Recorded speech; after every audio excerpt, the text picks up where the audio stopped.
Okay, thank you very much for to Cheyenne and Matteo for the invitation to talk. And it's like a new thing I'm exploring, and very excited to share the development with you. Okay, I'll just go with the full screen mode. Is it visible? Can you see my screen? Yeah. Yes. Okay.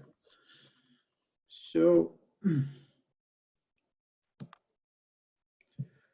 okay, so this is a joint work with my collaborator, Guillaume Remy, Xin Sun, and Xin Sun. And as a finishes, how we construct conformal blocks, which is fundamental objective theory, probabilistically. And we would do it for like spatial geometry, which is like the torus. So let's see what is what we mean by Liouville theory. So Liouville theory is introduced by Polyakov in 1981 in the context of string theory. And if someone has to briefly summarize like what is meant by Liouville theory, one can say that it's a theory of summation over 2D surfaces with respect to a random metric. And the random metric is given by like a fixed metric G deformed by exponential of a random field, where this phi is this random field. And this has a particular law, where this law is described in this equation. So for any given functional f, the expectation of that functional with respect to the law of the field is given by this integral, where this integral is taken with respect to some sort of uniform measure over the space of functional. Dx is that uniform measure, and that is deformed by exponential of this energy functional, and then it multiplies this fx with that measure. So the speciality of this Liouville field lies in this energy functional, which is described by this integral. So it's like a modulus mod square of derivative of the field plus exponential of the field, and you integrate that over the surface. So this is something introduced by Polyakov. And what is like a sort of a fundamental parameter for this field is this gamma parameter. So gamma here we took it to be inside 0 to 2, but you can let it like be complex number as well. For that you get a different field, which is what is D? For our sorry. What is D? D is some sort of like so here in this equation it's not. It's a sort of informal definition. You can think of these, so dx is sort of some quote unquote uniform measure over the space of this random field. Okay. So, okay, so do we require that the function x have some property? Of course, they are C1. As such, there would be like some regularity of the field, but as such, for the definition, it doesn't need anything regularity. Okay. Okay, so why this Liouville theory is sort of interesting? So the reason was like later it was found out in the work of Belavin, Polyakov, Zamolodchikov, where they showed that this energy functional is invariant under conformal transformation. So this Liouville theory actually a conformally invariant, so it's actually a CFT, a conformal field theory. And what it turns out is that so this field theory, Liouville conformal field theory, it described if we just like can compute all these functionals of this particular form. You take the functional to be like a product of this exponential functions evaluated at the particular points of the field. And this brackets here, like sort of one way to like saying expectation of that functional. So this type of function are called correlation function. And so like, for instance, here I took the product of n exponential of a field that in many points. So these are called like the endpoint correlation functions. So depending on how many product you take, that will be the number of the correlation function. Okay, so the Liouville conformal field theory, as Belavin, Polyakov, Zamolodchikov described, has also like they came up with a new way of constructing this Liouville conformal field theory, apart from the one definition that Polyakov came up with. So this is called conformal bootstrap program. This is like has like 2 steps. So the first step is like compute 3-point function on a particular geometric sphere. 3-point function means 3-point correlation function of that random field in the sphere. And the second step is like in their approach, this conformal bootstrap approach, is that any correlation function on any Riemannian surface can be represented as an integral of this 3-point function on the sphere times a conformal block. So this 3-point function, why this is special? So this 3-point function in the sphere has a particular, very like explicit formula in terms of spatial functions, especially double gamma functions. And this is found out by 2 group of physicists, Dorn and Otto and Zamolodchikov brothers. So the 3-point correlation function in the sphere is given by something called DOZZ formula. It's nothing but like a ratio of double gamma function. Whereas conformal block is something very fundamental object of CFT.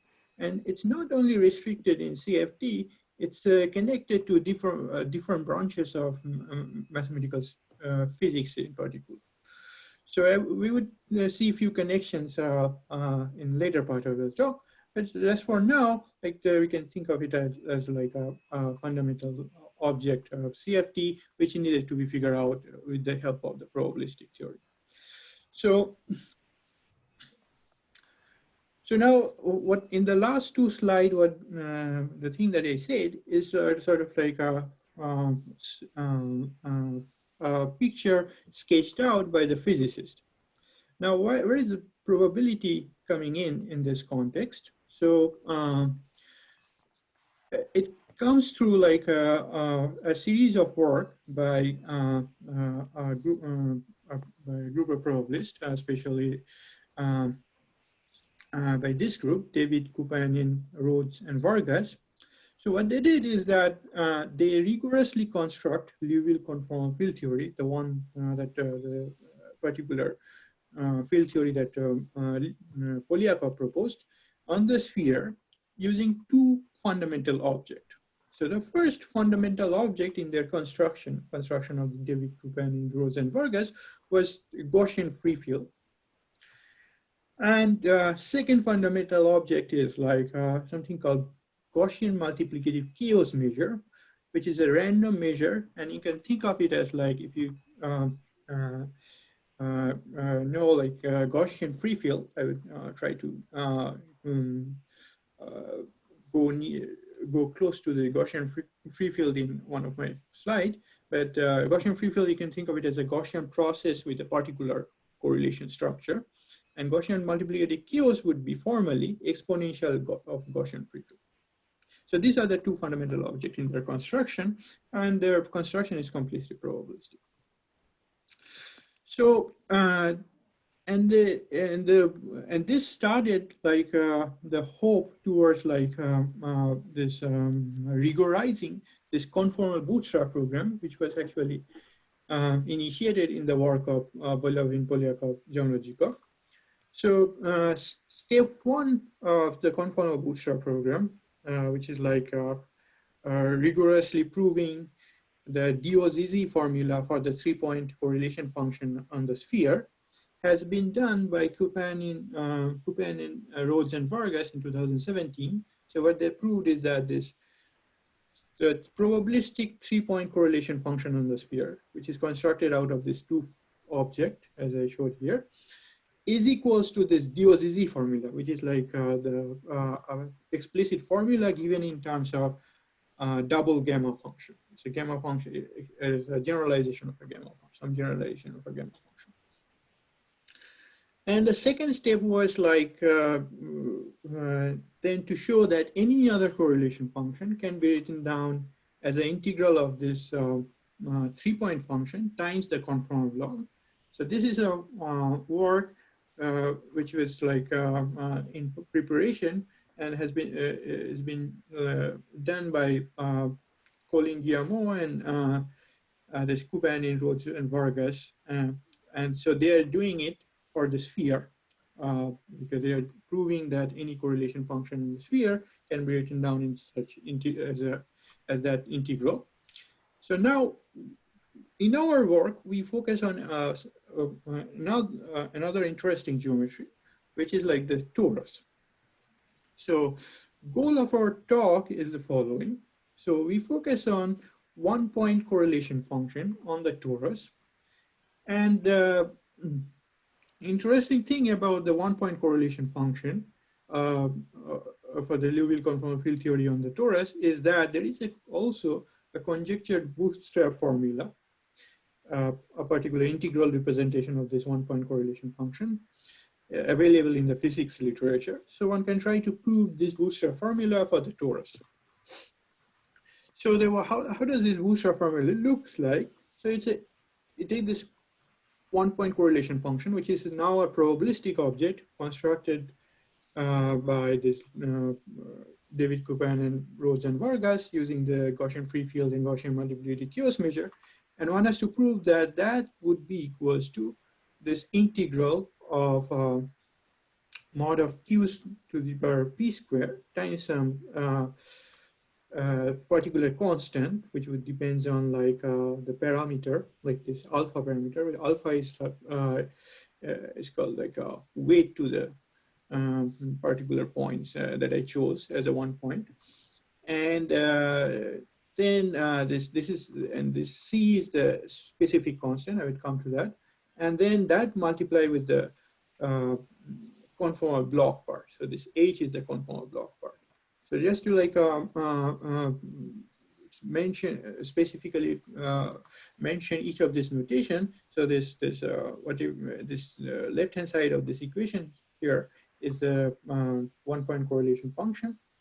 Q is something e to the power I pi tau. Tau is a complex number from the upper half plane of the upper half of the complex plane. And this is called the modular parameter of the torus. So if you don't have a clear picture of a torus, then you can think of a torus as sort of a parallelogram, where the one side of the parallelogram is the interval 0 to 1, and other side is like a vector from 0 to tau. Tau is some complex number in the upper half plane. So, and q is defined as like e to the power I pi tau. So as I said, like c inside this integral is a constant, particular constant. It is actually the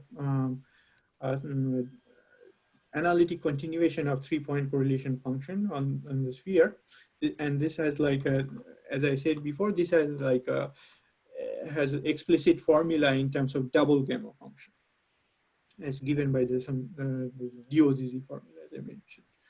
So, and q, capital Q here is a particular object, which is a function of gamma, the fundamental parameter of the Liouville CFT. And Q is like computed as like gamma over 2 plus 2 over gamma. And as I mentioned, this H alpha gamma PQ is something called conformal block in this setting. So our goal is like to probabilistically understand this H function. How do we, what is the definition, and how do we connect that with the available definition in the physics literature? Okay, that being said, I would just like go to directly to the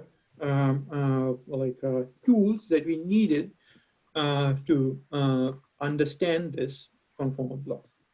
So just pause here. If you have any question, I would be happy to answer that. So you said that C lambda is a 3-point. Well, how do those 3 arguments that you gave correspond to 3 points on the sphere, plus maybe some extra parameters? I don't know. Yeah. So, so if you look at this correlation function, this sort of endpoint correlation function, right? So here you take like a 3 point in the sphere, like the Z1, Z2, Z3, and this alpha fix like 3 weights, like alpha 1, alpha 2, alpha 3. Mm-hmm. So now, since this theory is conformal invariant, you can sort of like, for any 3 points, you can map them to like this conformal transformation to map them to 0, 1, and infinity. So this 3-point correlation function does not depend on the 3 points that you choose for your field. It just depends on this weight of this insertion. So that's why it would be just function of the weights, not the points that you choose. I see. Okay, thank you.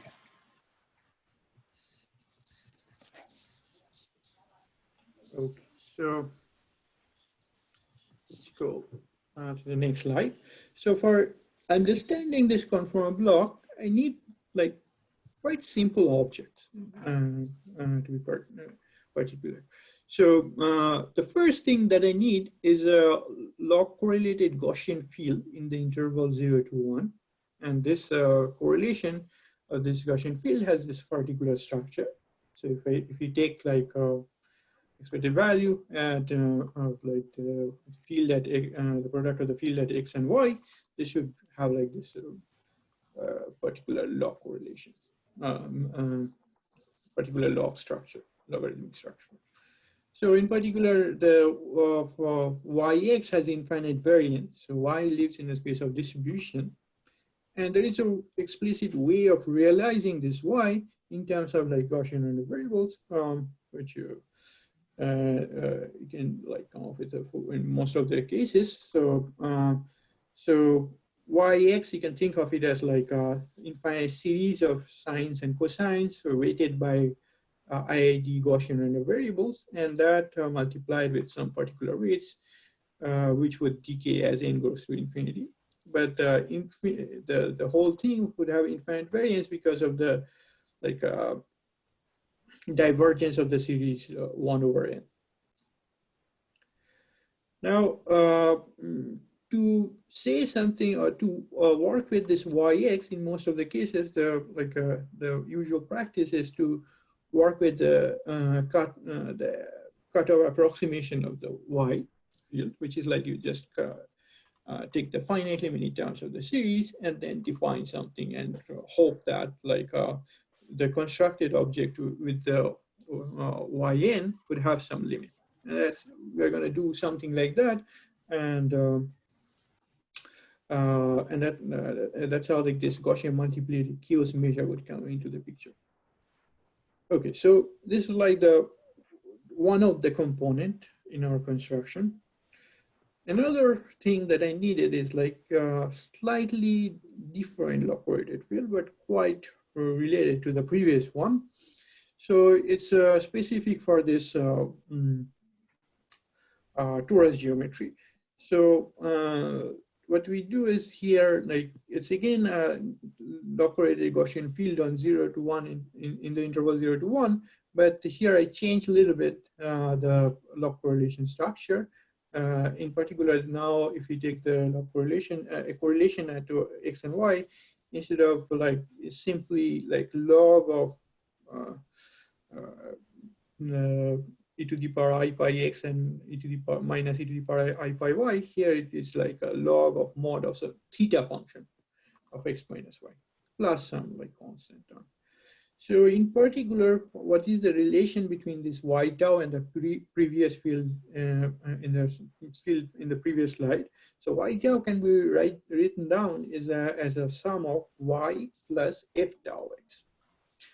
And this f tau x is a continuous field. So it does not have like it has like a finite variance in particular for each x.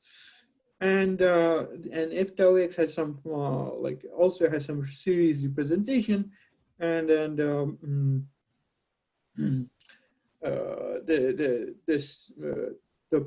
if you compute the variance of f tau x, that would be you get a convergent series, and so you get a finite value for that. And so you might some of you might not be familiar with the theta function. So here is a definition of the theta function. There are several definitions of the theta function. There's several ways to like think of like the theta function. So this is a particular one. And also here, like in the constant, I have a special function eta q, which is defined in the following way. Okay, so what we do with this y field, y tau field, or f tau field? So we would construct something called Gaussian multiplicative chaos measure, which would be like something like exponential of this Gaussian free field, Gaussian fields. So how we do that? So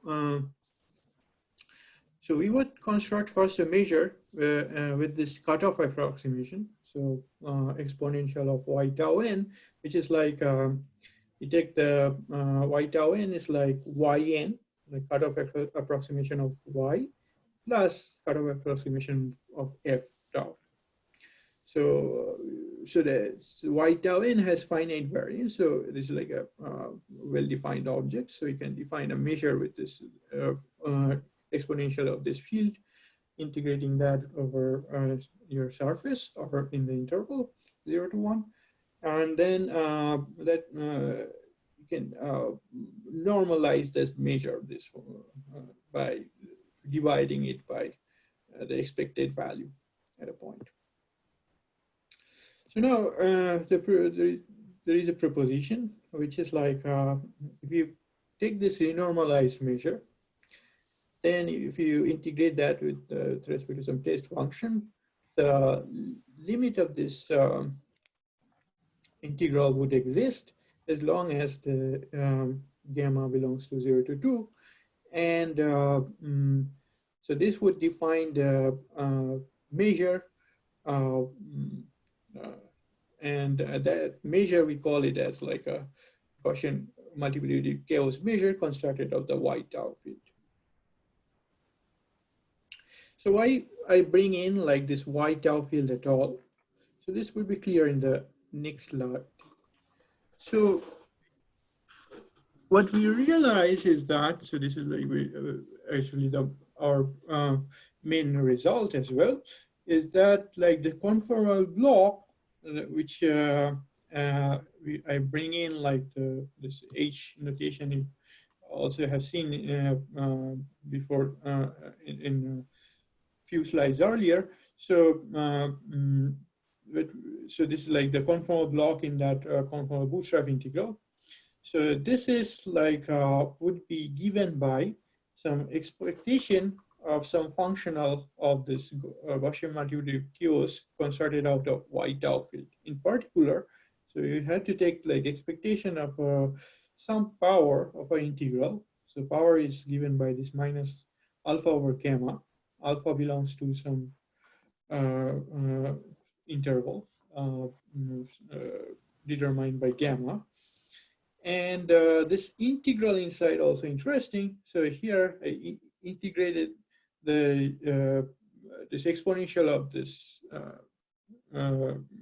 particular Gaussian field y tau along with some theta function and the exponential of px, gamma pi px. So as you can see, this is like function of gamma p alpha q. And so the gamma, as I mentioned, like, so we have to restrict gamma in between 0 to 2, because that's where like this y tau field is defined, exponential of this gamma over 2 y tau field is defined. And alpha is the weight of the mark point. So alpha is the point, the parameter of this 1-point correlation function of the torus. And P is the integration, if you remind this conformal bootstrap formula, P is this parameter of this bootstrap integral. So, and then the tau is the modular parameter, which is also required to describe the torus. And Q is like related to tau by this relation, Q equals to I e to the power I by tau. So in the definition of the conformal block, there is a normalizing factor, Z, and Z is chosen in a way so that this limit of the conformal block as Q tends to 0 is equals to 1, and as P tends to infinity, also the limit is equals to 1. So this would specify Z. So actually Z is very like explicit. Z is again given by the double gamma function. So if I get time, I'll try to show you the explicit description of the Z, but for now it's not very important. What is important is what in the numerator, like the expectation in the numerator. Okay, so this is like the conformal probabilistic conformal blocks that we want to study. And as you can like guess that this conformal block being a fundamental object in CFT, there are many definitions of conformal block available, especially in the physics literature. So we'll try to see a few of them. So conformal block, the first definition of the, or the earliest definition of the conformal block is through something called representation theory of Virasoro algebra. So it's an algebra like generated by this ln operators, and this ln satisfies this commutation relation. And with this ln, there is a definition of this conformal block, which is like a formal power Q power series, and which is like a very like to summarize like the description, it's you can think of it as a trace of some operator. So just to and then there are several parameters and several like new things attached to it, and I will not go in details of all of them. But to emphasize one particular thing is that this definition proposes a formal power series description of the conformal blocks, but the convergence of this power series was not known. So now this is like a completely abstract way of defining the conformal blocks, but what was interesting, and that's how like physicists like work with the conformal block, is that they use some other description of the conformal block, which is given by Zamolodchikov in 1987. So he came up with a recursive algorithm to compute this Q series, although this convergence of the Q series was not known, but using Zamolodchikov's proposal, you can fix the coefficient of each of the coefficient of this power series. So what was his proposal? So this is his proposal. So he said, like, okay, so after normalizing this conformal block in a suitable way, it should be like the leading order coefficient of the of this Q power series would be 1, and the rest of it would have like some specific poles in P. The poles in P parameter, P, if you remember, P is this integration parameter for the conformal bootstrap integral. So poles in P have a particular structure. So they are located at specific points given by this PMN, which is a function of gamma in particular. This has like a particular pole structure, and what is like interesting is that the residue at this pole, and the residue at this pole is given by this q to the power 2mn times rmn. Rm is a rational function in alpha gamma, times the conformal block evaluated at p minus nm. So, and then since like you can again apply the same definition of the conformal block in the right hand side, so this would give you a recursive way of like coming up to the coefficient of this q power series. So in particular, if you like just continue applying this recursion just for one more step, it get like in the first step you get like, or in the second step you get the powers, the coefficient of q square, and that would be given by this r11 divided by p square minus p11 square. And this rmn or r11 has like a very particular, is a rational function and given by this formula.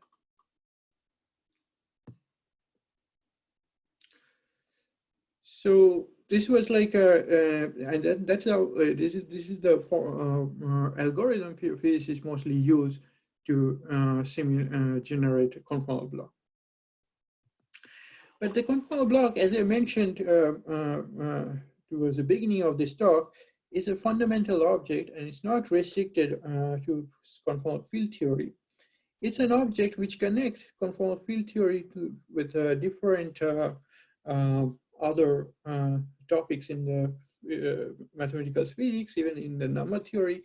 So we would pick up like one connection, which is like a connection between 2D conformal field theory with four-dimensional supersymmetric gauge theory. So there is a famous like correspondence proposed by Alday, Gaiotto, Tachikawa in 2009, I guess. So it's which is now known as AGT correspondence, which says that this conformal field, this conformal block in 2D CFT is equals to, up to some prefactor, the Nekrasov partition function in the 4D supersymmetric gauge theory. So in particular, in the torus case, the conformal block is equals to this particular Nekrasov partition function, which is again a power series in Q, and the coefficients is given by this sum over some rational function, and the sum is taken over like a two pair of Young diagrams. So this was a sort of conjecture proposed in 2009, and it was actually proved for at the formal level by Fatih Litvinov. What they showed is that this series, which is like the Nekrasov partition function, satisfies the Zamolodchikov's recursion. So it has to match, but this is like rigorously proved in later by Andrei Negiu in 2016. So these are like the available definition. You can think of this Nekrasov partition function for this particular definition also as a potential definition of the conformal block. So then the question is, are this definition same as the one that we came up with? And that is where our first theorem, our main theorem lies. So what we showed is that all this power series, the one defined by the Zamolodchikov recursion, or defined by the this abstract definition of the conformal block, or Nekrasov partition function, they are actually a convergent power series in a certain range of parameters. So in particular, we had to take the gamma in between 0 to 2 and alpha in between 0 to 2 over gamma plus gamma over 2. And this convergent power series, described by this other definition of the conformal block, is equals to the this probabilistic conformal block that we have proposed, which is like given by the essentially given by the expectation of some powers of integral of Gaussian multiplicative chaos measure.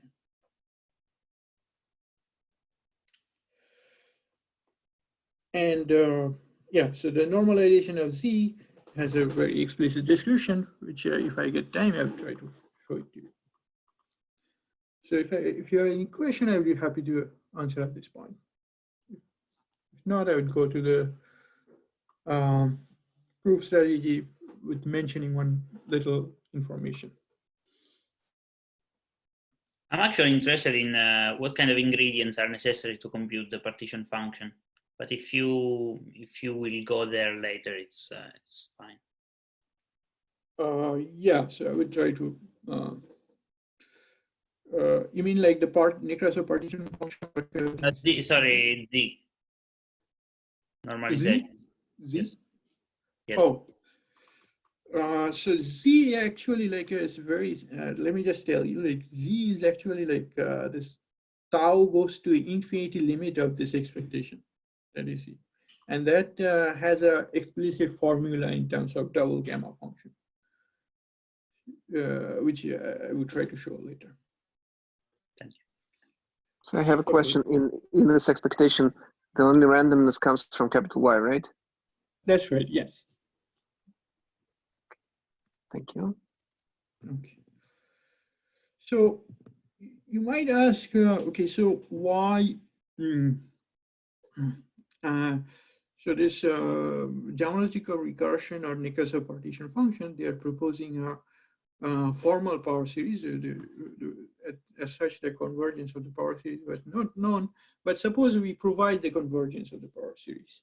So then those things would be an analytic function in Q. Those definition would be some analytic function in Q. But can we see this analyticity in our definition of the probabilistic conformal block? So which is, we actually can see this analyticity, and which would come through like by application of something called Girsanov's theorem.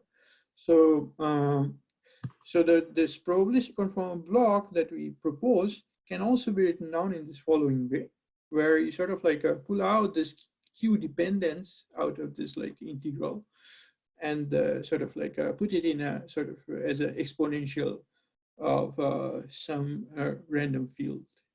This Q, capital Q, small q, is sort of exponential of a series, where the series is given in terms of IID Gaussians and Q.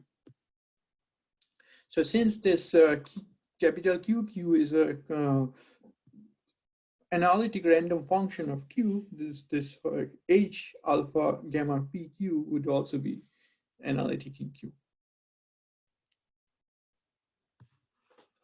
So, so the tools for showing analyticity, Holder inequality would show the finiteness of this thing, this H alpha for all gamma Q less than 1.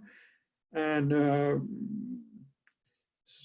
since capital QQ is an analytic random analytic function, it would be this H alpha Q would be analytic in Q. Okay, so this, so now I just like try to go to the proof strategy, which we and in particular the tools that we used for proving this fact that this probabilistic conformal block that we propose is actually the same as the Nekrasov partition function or the formal power series proposed by Zamolodchikov's recursion. So the main tools are the following things, like this BP, something called BPZ differential equation. BPZ stands for Belavin, Polyakov, Zamolodchikov. So this is like this differential equation came in the work of like Belavin, Polyakov, Zamolodchikov in 1984. And then there's something, and another important tool was like operator product expansion. I will try to like describe what does it mean in our context later. So steps of the proof. So the BPZ equation is a differential equation, and OPE, you can think of it as providing the boundary condition for this differential equation. So this two things imply a system of shift equations for this our probabilistic conformal block. And this same set of shift equation we've observed that would be satisfied by the coefficient of the formal power series proposed by Zamolodchikov or the power series of Nekrasov partition function. And then this system of equations has a unique solution. So we had to argue that. So by combining these three steps, we complete the proof. Okay, let's go to like a little more details inside the BPZ equation and OPE. So the correlation function of this conformal field theory, or in particular conformal blocks, can obey Belavin Polyakov Zamolodchikov differential equation, but it requires a specific operation, which is called like inserting a degenerate weight to the block. I would go to the details of that in the next slide. And then we have to study the solution space of this differential equation once we get hold of this differential equation. This would like say some non-trivial relation on the GMC, and then we perform something called operator product expansion, and this supposedly would give us like some boundary condition to fix the solution of this differential equation. To summarize, the CFT overall provides an integrability of the Gaussian multiplicative chaos measure, and this is implemented through like this PPZ equation and operator product expansion. So to emphasize all these points, let me just like introduce like the specific operation that we need to perform in our proposed conformal block. So what we have to do is that we have to fix like a parameter chi, which would be gamma over 2 or 2 over gamma, and then we take a complex number u with a certain restriction, and sort of take a u insertion into inside our conformal block. How do we do that? So remember, like we have a expectation in our definition of the conformal block. So it was almost like something what is written here, except this rate factor. So there's a rate factor we inserted where you see like this u, this complex number we fix is sitting inside. So this is like u insertion, and that has a particular structure, but particular power, gamma chi over 2. So, and chi would take these two values. So this is like a particular operation we are performing in our proposed conformal block, and the consequence would be what? So this is the consequence. So this u deformation of our conformal block that I defined in the previous slide would satisfy this differential equation, this PDE actually. So you can, if you see it more closely, you can detect a sort of a wave equation structure in this different PDE. And what is like sort of interesting is that about this PDE is that this is known as something called Lamey's heat equation, although it's not a heat equation actually because of this I here, complex number. And if you forget about this delta tau part, this is actually a rewriting of Penlevé 6 equation. So it's connected to this large family of integrable PDE. So here, like PU is the potential of this.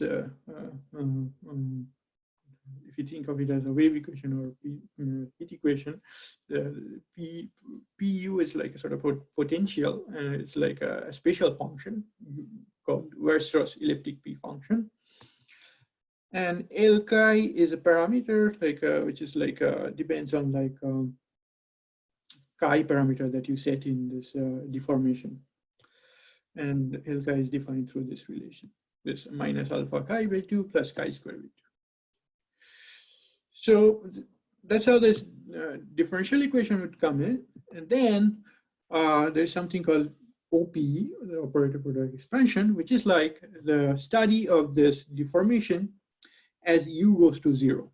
So as u goes to 0, one can show that this deformed block, deformed conformal block, would split into two parts with different powers of u, and the coefficient of that power is like very explicit. It's an explicit constant times the block at a different value of alpha. In both cases, you can see like there is a difference in alpha. So that's like a explicit description given by some expansion. And that fixes like a sort of solution space of this PDE. So what is like novelty of this Belavin BPZ differential equation? So as I mentioned before, our conformal block is analytic function in Q. So we can do a series expansion of our conformal block. And if we do that and then do a particular change of variable, each of this coefficient of the series expansion would satisfy a inhomogeneous hypergeometric equation. So how do you do that? So our whole object, whole series satisfies this Belavin Zamolodchikov equation. And then that would restrict some behavior, restrict the behavior of each of these coefficients. In particular, that would say that this PD would say that each of these coefficients would satisfy an ODE, and it's a second order ODE, the hypergeometric ODE, with a sort of inhomogeneous term. So we have to analyze, so for each of these coefficients, we have this description, so there's like a infinitely many hypergeometric equations and we have to analyze each of them. So that's the sort of novelty of this BPZ equation in our setting. And now let's see how we sort of use this information. So we write down first, like this, our conformal block as a series expansion. Now we do this, apply this fact that the u-deformed conformal block satisfies this BPZ equation. So that would say something about each of these coefficients. And that we add that information with this operator product expansion. Upon adding this new information, like information coming from this operator product expansion, each of these coefficient, we can say, would satisfy two relations. So in particular, we get a series of relation since each of the coefficient would give rise to two equations based on like two different deformation. So to summarize, BPZ equation OPE and Q series expansion gives two sequence of shift equation or shift relation, if you want to say. And since these shift relation are recursively defined, they have a unique solution. So that is sort of like coming from this analyzing this BPZ equation and the OPE. And that is we built out of our probabilistic conformal block. Now let's see how this is the shift relation are reflected or related with this other power series definition of the conformal block. So when you are writing the expansion for H alpha, are you using the conformal like probabilistic definition of H alpha? Yeah.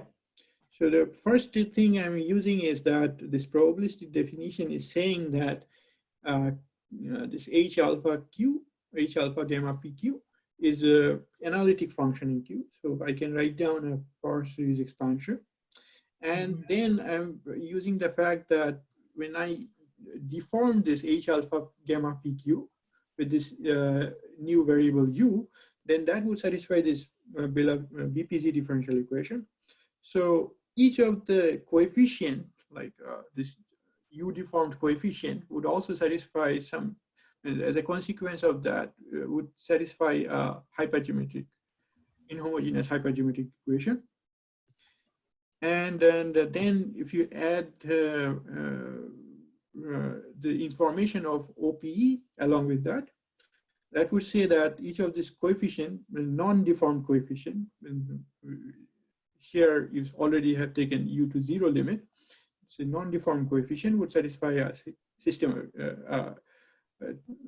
Each of these coefficient would satisfy two relations, and so when you combine all this relation, you get a sequence of relation. And since these relations are recursively defined, they have a unique solution. It's like have a lower triangular structure, so that would guarantee this uniqueness of this system of solid equation. And then this is everything here we did here only with this probabilistic conformal block. So other definition of the conformal block does not appear yet here. So okay, so then how do you like sort of conclude this proof and this particular definition, probabilistic definition, is same as the other definition? So what we did is that this when like we observed that we want to prove that the Q series defined by the Zamolodchikov recursion or the Nekrasov partition function also satisfy these two system of equation 1 and 2 that I showed in the last slide. So for that, what we did is that we observed that when minus alpha over gamma is an integer, then our probabilistic conformal block is actually an n-fold integral involving theta function. And that definition satisfied Zamolodchikov's recursion, this recursive relation defined by Zamolodchikov. So this Q series defined by this Zamolodchikov recursion satisfies the first system of equation using some analyticity property in gamma. And then the other also satisfy the other system by the symmetry in gamma over 2 with 2 over gamma. So this thing, this steps require some like new information of this probabilistic conformal block side as well as this Zamolodchikov's power series. Some analytic information in gamma, but that has that we sort of get it through like analyzing this solution space of the hypergeometric equation. Okay, so this is like this end of the proof, but just to summarize where we stand, I made a flowchart. So our probabilistic conformal block, there are two tools are attached to it. We analyze that with two tools like BPZ equation and operator product expansion. So that would lead to by these two information, we get some shift equations for this probabilistic conformal block. And this probabilistic conformal block equals to the Z recursion when for a specific choice of parameters. When minus alpha over gamma is some integer. This would say that the Z recursion by analyticity in gamma also satisfies the shift equation. So this since this shift equation has a unique solution, so that would say that the Z recursion, this power series defined by Z recursion, has to be same as the probabilistic conformal block. Now this Z recursion being same as the Nekrasov partition function, which is proved by like physicists as well as like rigorously proved by Negu. So this Nekrasov partition function also has to be same as the probabilistic conformal block. So yeah, so that is sort of overall picture like overall sort of dynamics of the argument going on here. Any question you can answer at this point?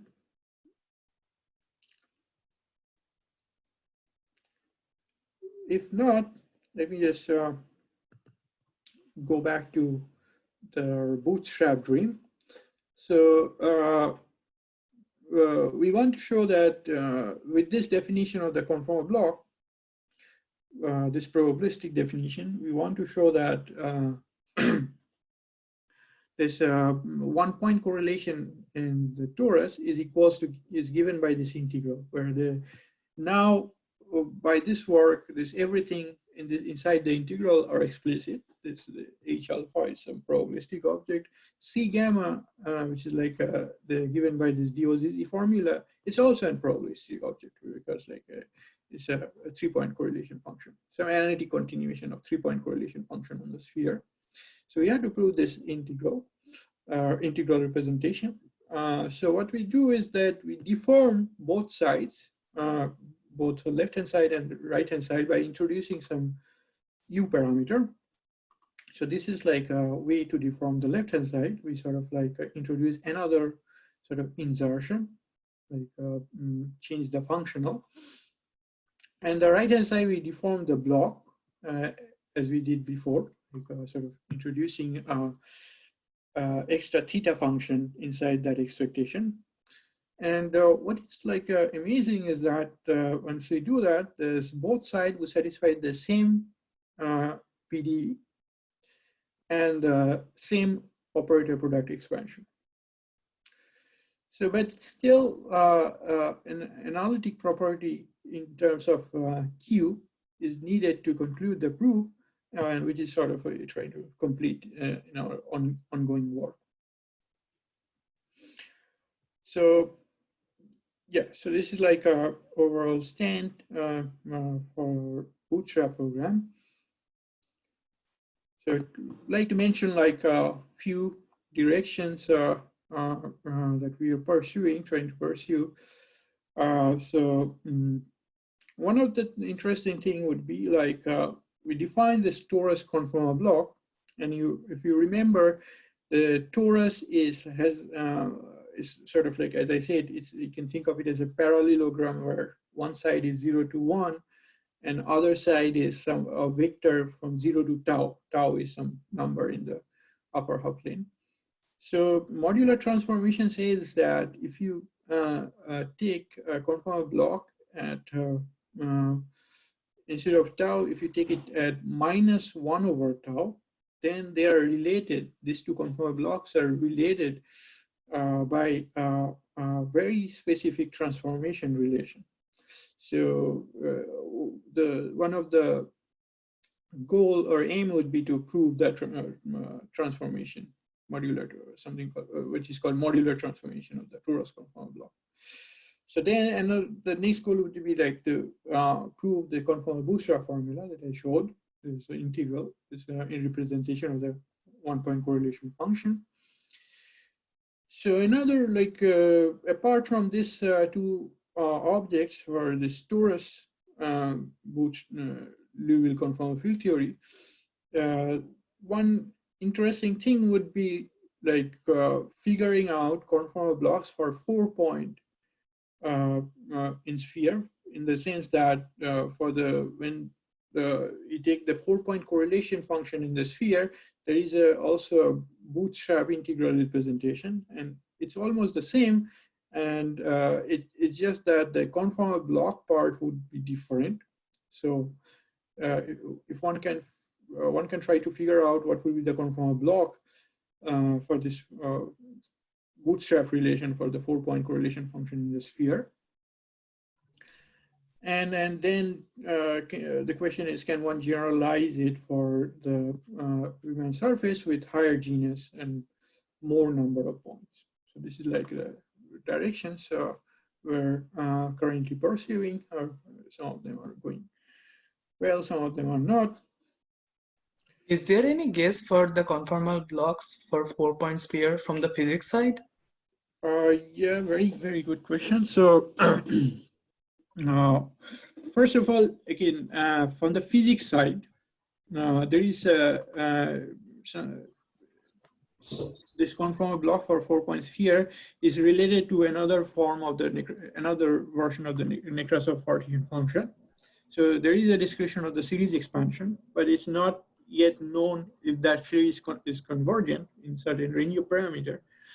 But then even though that is like available, it might not be that much helpful for the probabilistic purpose.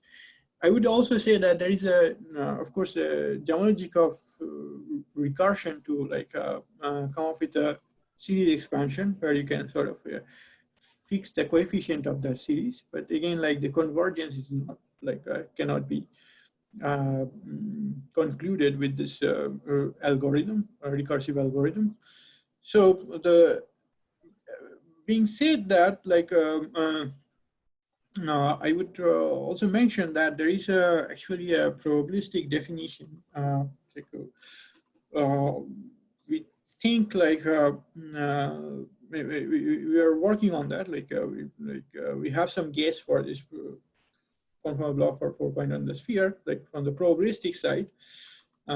Yet have to prove like some analytic property of that particular choice of the conformal block to conclude that it's exactly like the same one as the defined by Zamolodchikov recursion or Nekrasov partition function. I see. Thank you. Okay, so right. So I would end here. If you have any question, I would be happy to answer, and also to just like show you just like show you like the explicit form of this normalization, this normalization given by this particular formula written in red. As you can see, this gamma, these are called like double gamma function, which has this particular definition. So it's called double gamma function because it satisfies some shift relation as in gamma function. But now like this particular function now has like a two lattice of poles along gamma over 2 direction and along 2 over gamma direction. And yeah, so this has this particular definition in terms of integral.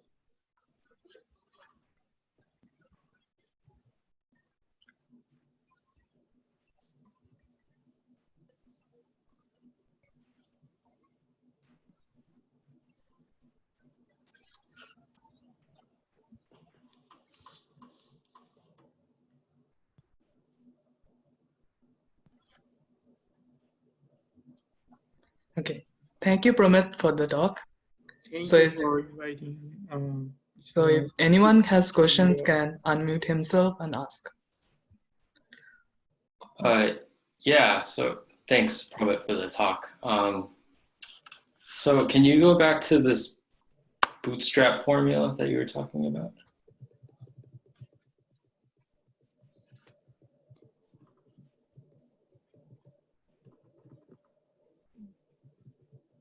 Yep. Okay, yeah, thanks. So I guess my suspicion is like, if just naively, if I take gamma very close to 0, the left-hand side shouldn't really depend on which torus I'm looking at, right? Because the left-hand side depends on what? The left-hand side shouldn't really depend on what the torus I'm looking at is. Is that true? If you set gamma to 0, so then it would be trivial. So yeah, so the gamma goes to 0 would be like, so then, so in the, I did not show you the, so it would be like, okay, so let's look at this multiplicative chaos measure. So here you can see like how this sort of Gaussian multiplicative chaos measure is defined. And while defining this 1-point correlation function, what ones do is that once this like sort of Gaussian multiplicative chaos measure is defined, you sort of take the expectation of the functional with respect to this new measure that you define. So now you can see like this gamma is like sort of scaling the field. So if you set gamma to 0, it becomes trivial. Yeah. So I guess. So, right. So it's, if you take gamma to 0, it shouldn't depend on the geometry in particular. So I guess my question is, pursuing that line of thought even more, if I dig into sort of what happens when gamma goes to 0, do I get some sort of universal statistic or universal object that doesn't depend on underlying geometry or this one-point correlation function? My impression is that would be just a very trivial object. It would not be a random one. I mean, like it's just like some constant which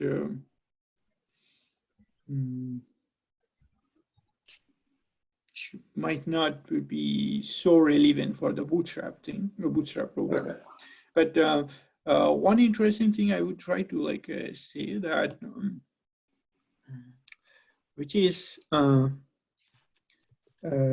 so this is like something we pursued, and try to pursue at some point, is that like sort of taking, so that when this alpha parameter is satisfying this relation that minus alpha over gamma is an integer, then this both left-hand side of the bootstrap and the right-hand side of the bootstrap has some integral formula. How does this integral look like?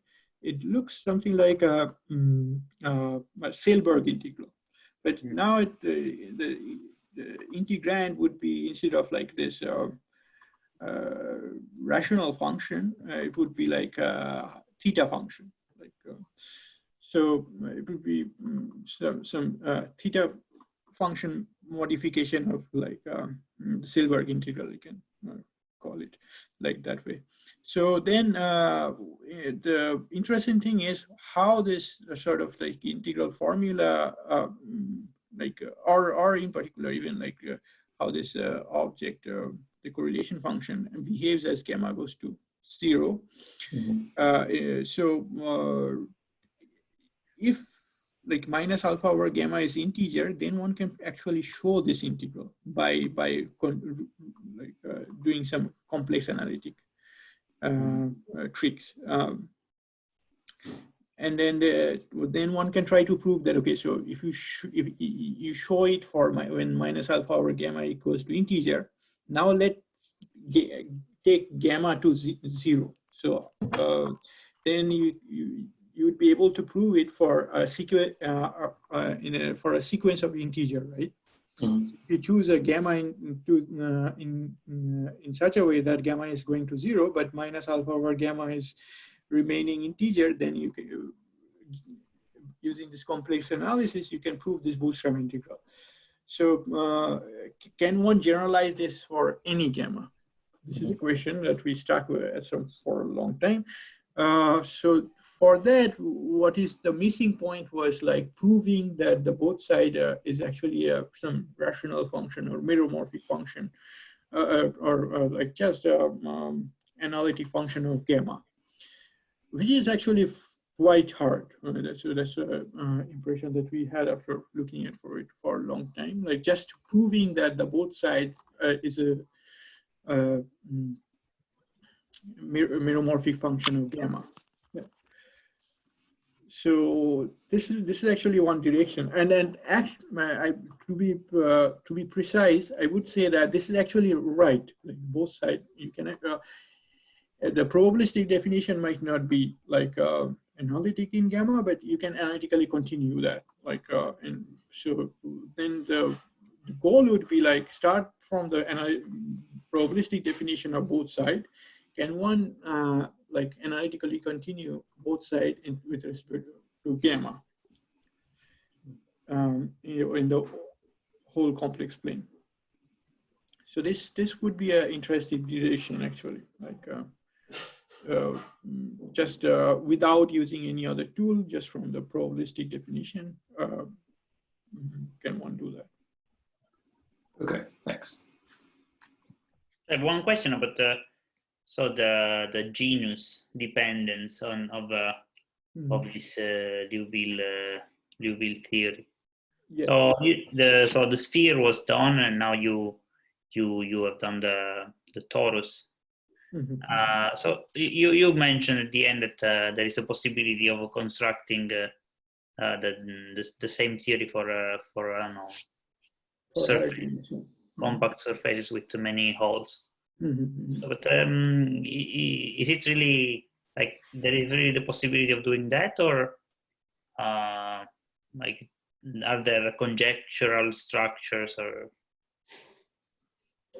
So yeah, so the higher genus picture is still not clear. So the genus equals to for the sphere and torus, the interesting thing is there is this in most cases, not most cases, but at least in some specific cases, there is this integral formula that I was saying. The correlation function can be written down as some like Selberg integral for some specific choice of parameter. For higher genus, as you increase the genus, this would be missing. This would be a missing thing. So, and this was actually the getting hold of those formula was actually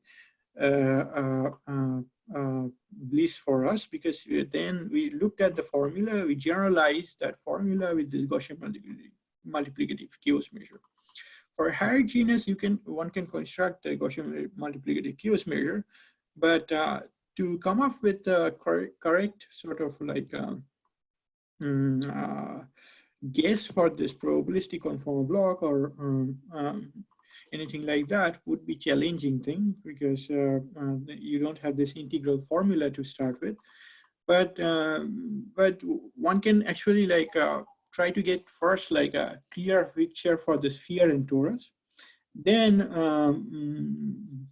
like for instance, you can say that, okay, so the conformal block would be some sort of like the solution of some differential equation, and then you specify the solution space of that differential equation more in a more explicit way. That would be one very nice description. It doesn't have to be always like some expectation of something. So one has to like see like what kind of description can be pursued for higher genus. That is also a challenging thing at this point. Thank you. Right. Well, if anyone else don't have any questions, let's thanks Promit once again. Thank you very much. Thank you. For coming.